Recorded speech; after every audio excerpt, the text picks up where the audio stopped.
Comprendre le monde qui nous entoure, l'essence même de la recherche. En 3 minutes, ça risque d'être compliqué. Alors, pour gagner du temps, regardons autour de nous, ici, à La Rochelle. Son vieux port, ses plages, ses terrasses ensoleillées. Mais La Rochelle, c'est aussi la proximité des marais.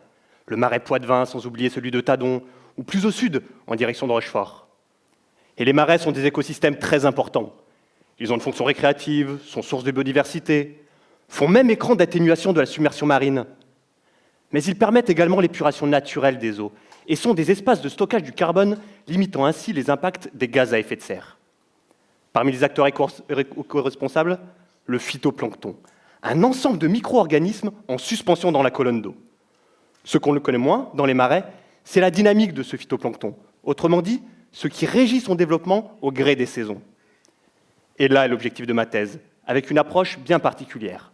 Faire le lien entre cette dynamique et les processus chimiques dans le sédiment. Mais pourquoi une telle approche?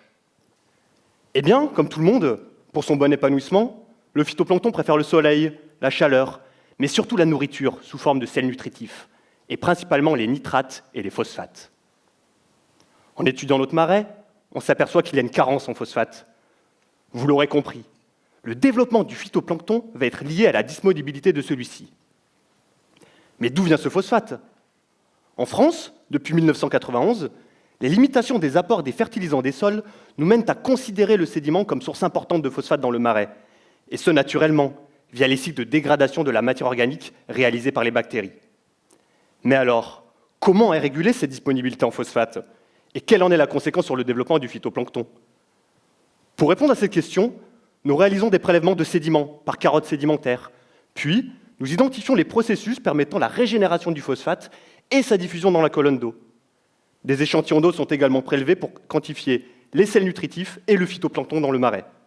On reconduira alors ce protocole aux différentes saisons. On remarque qu'en hiver, les phosphates n'arrivent pas à sortir du sédiment. Ils sont piégés par des formes oxydées du fer, appelées hydroxydes de fer. Ceci empêche donc leur diffusion dans la colonne d'eau. Peu de phosphate dans la colonne d'eau, peu de phytoplancton. Mais au printemps, ces hydroxydes de fer sont, eux, appréciés et consommés par les bactéries, les aidant à dégrader la matière organique. Accaparés par ces bactéries, les hydroxydes de fer laisseront alors cours au phosphate de sortir du sédiment pour rejoindre la colonne d'eau et se donner en pâture au phytoplancton affamé. On observe alors un bloom, c'est-à-dire une forte augmentation des quantités de phytoplancton. Mais qu'est-ce qu'il se passe en été et en automne? Eh bien, cela reste encore à découvrir. Alors oui, je vous l'accorde, comprendre le marais n'est pas tout à fait comprendre le monde. Mais un monde sans marais, qui comprendrait? Parole de phytoplancton.